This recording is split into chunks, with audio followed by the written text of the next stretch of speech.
Boa tarde a todos, sejam bem-vindos. Hoje a gente vai tratar de mais um CLT Cast e o tema escolhido da gente de hoje vai ser algum direito dos professores que são ofendidos, então que são violados, certo?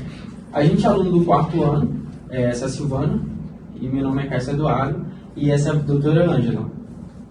Boa tarde a todos que estão em casa. Boa tarde, doutora Ângela. Muito obrigada por ter aceitado o nosso convite. Tá? Obrigada, Silvana. Eu vou aqui me apresentar, tá? Eu sou Ângela Maria Ferreira Rocha, sou advogada, atuo na área previdenciária e trabalhista há 13 anos, sou sócia proprietária da R Advocacia, tem sede aqui em Balsas. Nós temos também filiais em São Raimundo das Mangabeiras, São Domingos do Azeitão e Tasso Fragoso. Eu sou ex-presidente da Comissão da Mulher e da Advogada da subseção de Balsas, ex-conselheira também daqui da subseção de Balsas, e hoje eu estou atuando na Comissão de Direito Previdenciário da subseção de Balsas. Doutora, hoje em dia é muito comum a gente ver o professor atuar em 1, 2, até 3 turnos. Finalizando, chegando a finalizar esse expediente às 22 horas do dia, à noite, né? E no outro dia, logo cedo, ele já tem que estar de volta à sala de aula. Eu queria que a doutora explicasse um pouquinho como funciona essa jornada, aliás, como a CLT ampara essa jornada, enxerga essa jornada de trabalho do professor. Sim, Silvana, muito comum. Esse é o chamado intervalo interjornada. O que é esse intervalo interjornada? É o intervalo entre uma jornada e outra de trabalho. Por exemplo, esse professor, ele trabalha numa instituição até, como você disse, até as 22 horas no dia, né? Sim. E logo no outro dia ele tem que estar às 7 horas em sala de aula. Não foi respeitado o intervalo que a CLT fala. A CLT, ela garante que o funcionário tem que ter, no mínimo, 11 horas de descanso. E se você for contar as 22 de uma hora e às 7h30 do outro dia, não vai dar as 11 horas. Então, esse professor teve seu direito violado. Esse professor deveria estar ganhando a hora extra, nesse caso, desse trabalho, porque não, se você for contar, não dá as 11 horas, que é o mínimo que a CLT coloca lá na sua letra de lei. Certo. E isso é bem comum, né? Bem comum, né? É bem comum porque, assim, a maioria dos professores, eles não trabalham só um turno. Eles trabalham, igual você disse, 1, 2 ou 3 turnos. Então, assim, e a maioria deles tem esse direito violado, porque não chega a respeitar essas 11 horas de descanso do trabalhador. Certo. Em relação ao trabalho pedagógico, os professores têm um tempo destinado a planejamento, organização, preenchimento de área escolar.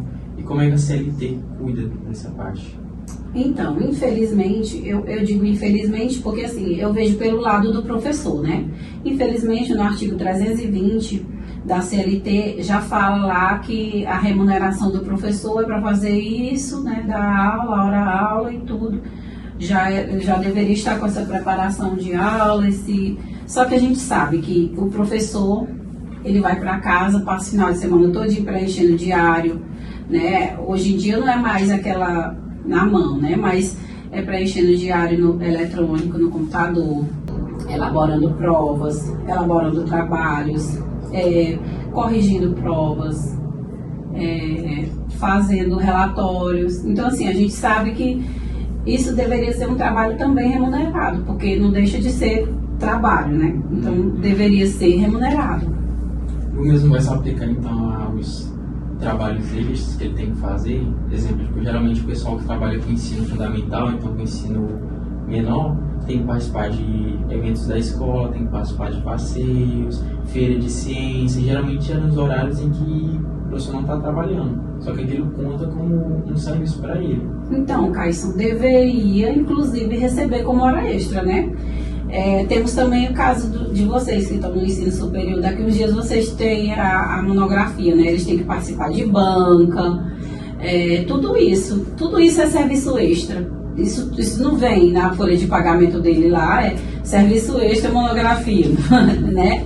Não vem. Então, assim, tudo isso é hora extra. Se juntar a 2 jornadas ou até 3, com todo esse extra, aí não sobra tempo para nada e nada de hora extra também. Nada de hora extra também. Nada de hora extra, não sobra tempo, né? O professor não tem aquele lazer que ele deveria ter no final de semana em casa, né?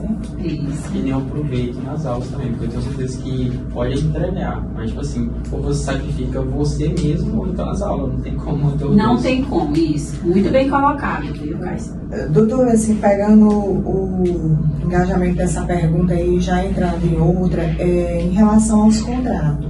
O profissional hoje que ele é contratado, ele tem direito ao FGTS, o Fundo de Garantia? Como é que funciona isso? Então, todo trabalhador tem direito ao FGTS. Todo e qualquer trabalhador tem direito ao FGTS, né? Mas esse trabalhador que você está perguntando aí, nesse caso do professor que a gente está falando, Sim. geralmente esses contratos de prefeitura, o empregador, ele não recolhe o FGTS. E para que esse professor venha a receber, ele tem que entrar na justiça para poder requerer esse direito que é dele. Ou seja, ele só consegue receber na justiça, não administrativamente, né, como deveria ser. Infelizmente, ele só consegue receber. E mais, ainda digo mais, eles recebem até novembro, alguns casos, né, que eu já vi, já presenciei e já tive casos, inclusive, como advogada. Eles recebem de janeiro, fevereiro, março, abril, maio, junho. Julho eles não recebem. Agosto, setembro, outubro, novembro, dezembro eles não recebem. Aí o que eles alegam nas contestações? Julho e dezembro eles não trabalham.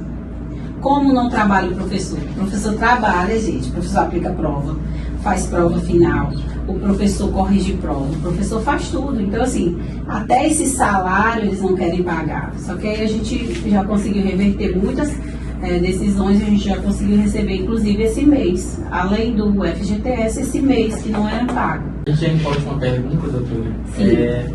Como é que vai ficar? Explica pra gente como é que funciona as janelas entre as aulas. Então, as janelas entre as aulas, só para explicar aqui para vocês o que é. As janelas entre as aulas é aquele período em que o professor fica à disposição da escola. Ou seja, ele tem uma aula que a próxima aula ele não tem, ele só tem a seguinte.